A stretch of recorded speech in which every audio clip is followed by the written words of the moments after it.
Assalamualaikum warahmatullahi wabarakatuh. Hari ini saya nak buat ulasan perlawanan di antara Sabah versus Perak, yang mana Sabah menang 3-1 pada perlawanan ni hasil jaringan dari Darren Lock, Pak Tesu dan juga Badrul Bahtiar. Manakala gol pasukan Perak dijaringkan oleh Haris Naim.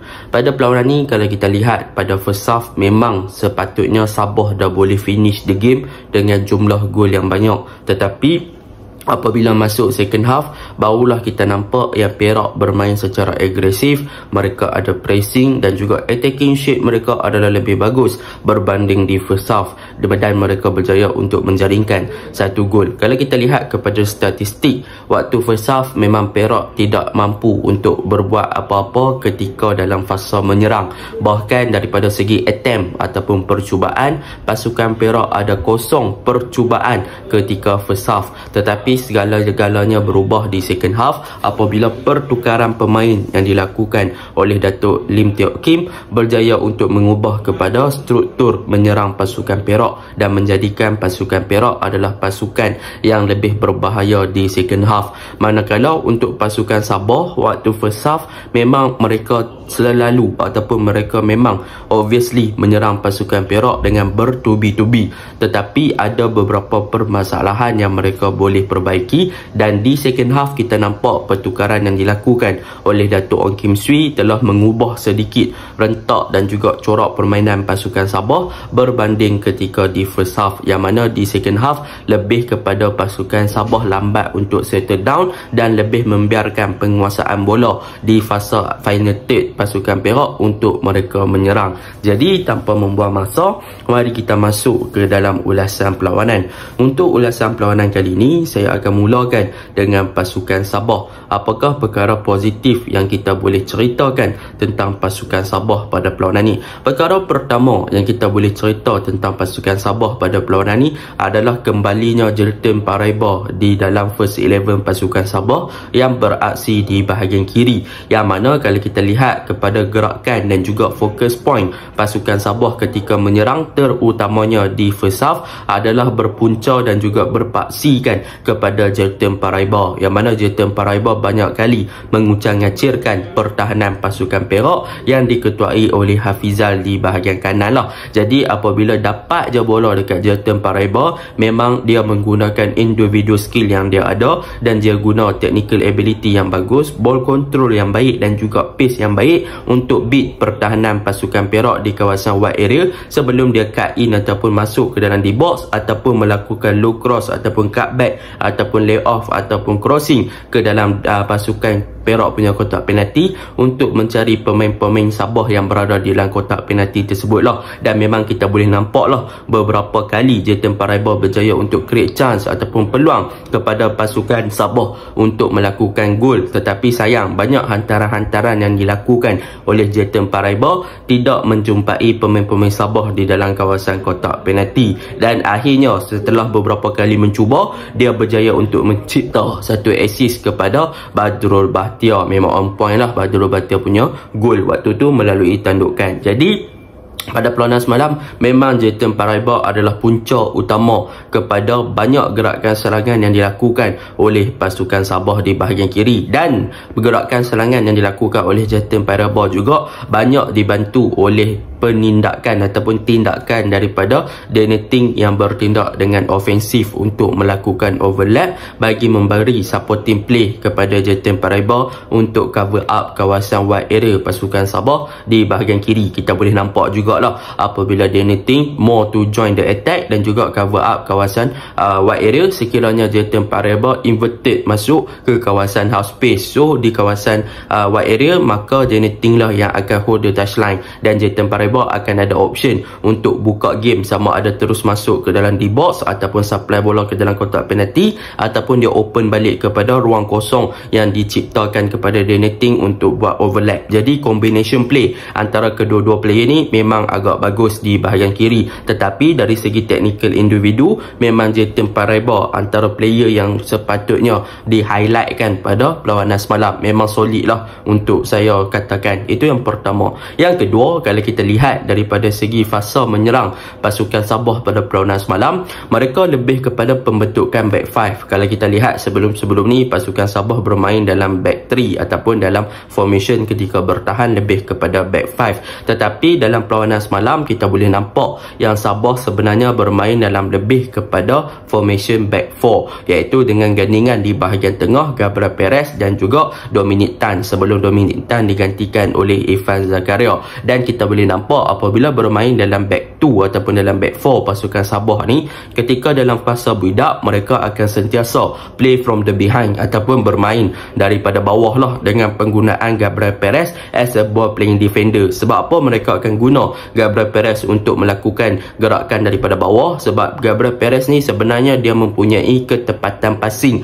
yang bagus untuk dia hantar bola ke bahagian hadapan untuk menukar daripada satu side ke satu side. Dan kita juga boleh lihat banyak diagonal pass yang dilakukan oleh Gabriel Perez adalah on point. So banyaklah gerakan yang berpunca daripada Gabriel Perez. Disebabkan itulah kita boleh nampak yang kebanyakannya daripada bawah ataupun ketika situasi goal kick, memang Gabriel Perez lah yang akan ambil goal kick tersebut, buka kepada Damien Lim ataupun Damien Lim buka kepada Gabriel Perez untuk memulakan build-up bagi pasukan Sabah. Dan dalam fasa pasukan Sabah build-up ni kita boleh nampak yang mana pembentukan back 2 iaitu Dominic Tan juga Gabriel Perez akan beraksi sebagai dua center back dan mereka akan push Daniel Ting ataupun Riza Ghazali di kawasan kanan dan kiri untuk naik lebih atas bagi untuk bertindak sebagai offensive fullback. So senang untuk mereka backup di kawasan serangan, dan benda ni memang kita boleh nampak terhasil lah bagaimana Riza Ghazali di bahagian kanan pun begitu efektif ketika dalam fasa menyerang. Dia banyak naik untuk cover up bahagian wide area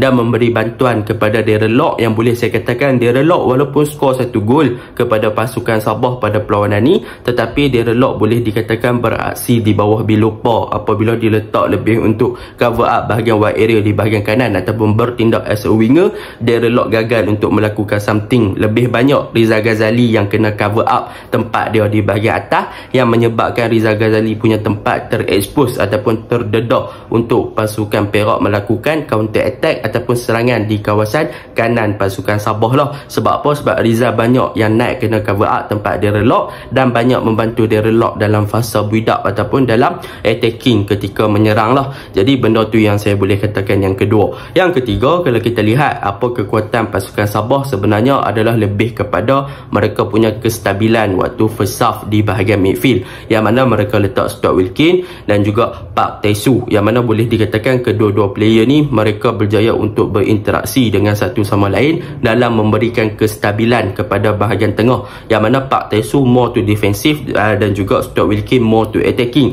untuk memberi support kepada Badro Bahtiar. Dan hasilnya sebenarnya kita boleh nampak yang attacking shape ataupun attacking structure pasukan Sabah ni dah bagus. Mereka berjaya untuk exploit bahagian pertahanan pasukan Perak yang cuba untuk bermain high line dan sebagainya. Dan contohnya mereka berjaya beat offside trap yang dilakukan oleh pasukan Perak adalah melalui gol Park Tae-soo, dan mereka juga berjaya beat high line pasukan Perak melalui percubaan daripada Badro Bahtiar, yang mana boleh dikatakan Badro Bahtiar ketika Jayton membuat throw in tu, Badro Bahtiar dah berjaya untuk berada dalam posisi yang orang kata apa, daripada segi throw in tak ada offside, tetapi pemain Perak dia bermain dengan high line ketika situasi throw in itu adalah sesuatu yang merugikan kepada pasukan dan mencipta peluang kepada Sabah lah. Tetapi Sabah apabila Badro dapat bola, dia gagal untuk sudahkan bola tersebut. Dia membuat blunder yang boleh dikatakan agak merugikan lah. Tetapi selepas itu dia skor balik. So obviously lah kita boleh nampak attacking shape pasukan Sabah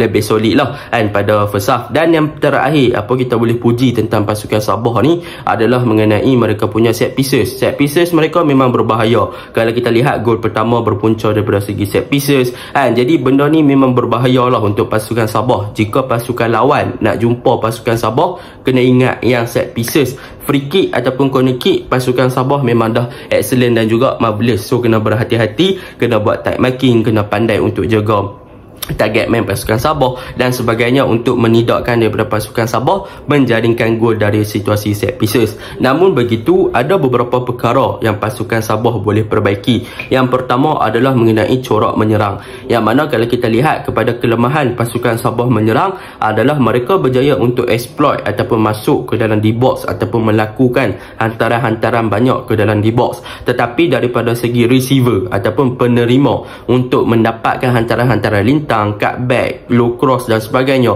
boleh dikatakan pemain-pemain di bahagian attacking Sabah boleh memperbaiki daripada segi sudut positioning ataupun crosser ataupun orang yang buat hantaran tu perlu menilai dulu di manakah dia nak letakkan bola sekiranya pemain-pemain Sabah berada di dalam D-box. Sebab apa? Sebab banyak hantaran-hantaran daripada cutback dan sebagainya boleh dikatakan pemain Sabah gagal untuk accept ataupun receive the bola di dalam kawasan D-box. Sekiranya pasukan Sabah berjaya untuk accept dan berada di kedudukan yang betul untuk menerima segala hantaran yang dilakukan daripada pemain di bahagian wide area, di kanan ada Rizal, di kiri ada maka kemungkinan semalam first half dah boleh skor lebih daripada 3 gol lah kalau mereka berjaya memanfaatkan peluang-peluang tersebut dengan jadi lebih efektif. Sebab dari segi expected chance ataupun expected goal tinggi, sebab dah ada orang create chances yang lebih tinggi kepada pasukan Sabah. Jadi benda ni yang perlu Sabah perbaiki lah. Dan untuk pasukan Sabah yang kedua, apa yang perlu mereka perbaiki adalah di second half, yang mana boleh dikatakan mereka apabila berlakunya pertukaran player dari segi transisi bermain,